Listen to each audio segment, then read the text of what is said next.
Beautiful late fall, early winter day. Stopped at this park. It's pretty empty. It's actually a cemetery here too.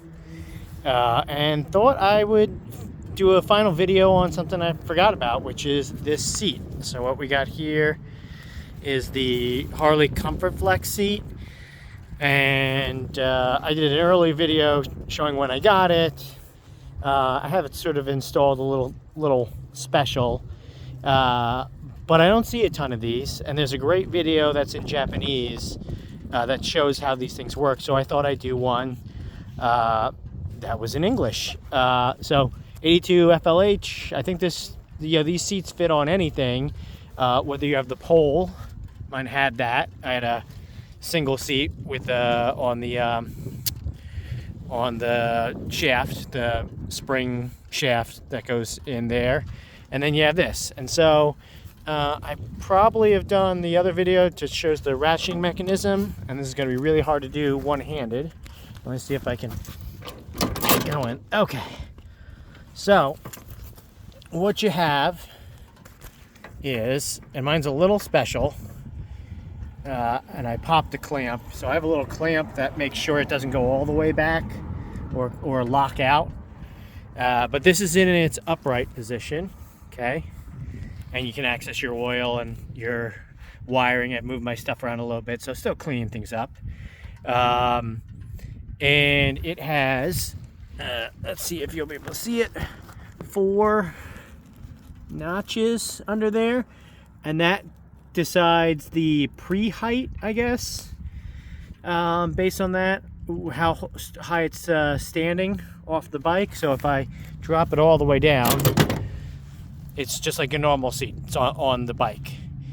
I can go any of those settings, which, let me pause this for a second and I'll show you the first and last. Okay, so this is on the backmost setting, the first notch. And given the angle of this, the spring rate is very low. And sorry, again, my clamp came loose. That keeps this sort of a little more firm. But as you can see, the seat bounces on these springs that are angled in there and this mechanism. And so this, height-wise, or I guess spring rate-wise, obviously if I can do this with 2 fingers, it's going to do nothing for someone of weight. Let's pause it and I'll do the maximum.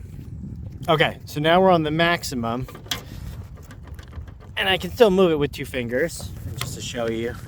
So it's all the way in there.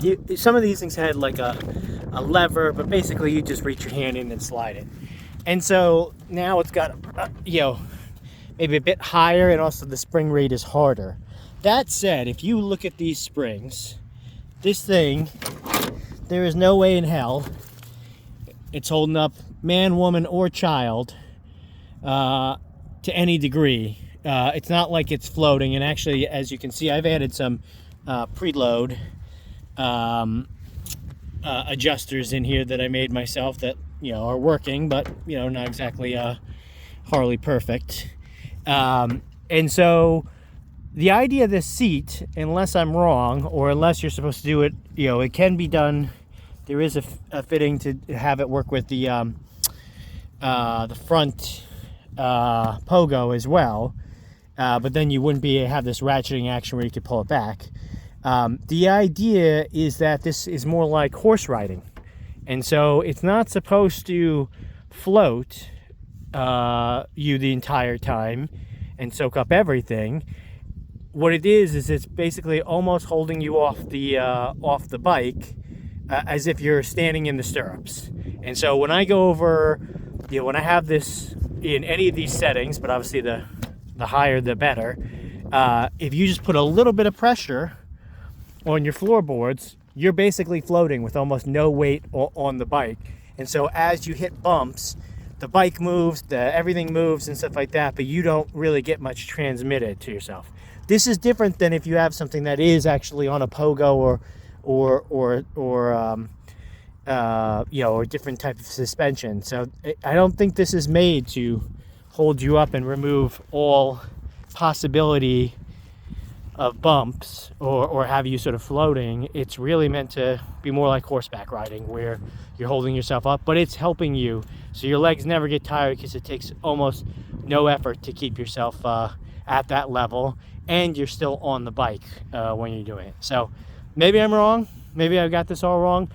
I considered the possibility that my springs were worn out, but when you see these springs and when you have them out, there's just no way that was meant to hold up 150, 200, 250 pounds, regardless of what setting. So hope this was helpful. It's a great seat. I think it looks cool. There's a backrest that goes on this that I never use, but it's great for strapping stuff down too. Comfy for 2 people. Obviously 2 people, there's no fucking way these springs are working. But it's a great seat, and you can have it all the way down if you feel like maybe being a little more in the bike, and maybe if you're riding a little more aggressively. Because I will say, when you have this thing at the higher settings and you're floating and all that sort of stuff, and you go over a bunch of bumps, there's a lot of things moving, because you've got just a lot of slack and a lot of stuff in between all the things. And so your hands are still on the handlebars, but like the bike's moving kind of separate from you, and then with this, the sidecar's moving, everything's moving. So hope this was helpful. It's definitely worth it. These are so much cheaper usually than the buddy seats that you see out there, and as long as the mechanism works and is intact, it works great. And you could always maybe fool around with different springs and see if that gets you more, if you do want to sort of float out there. Again, hope this is helpful. Bye.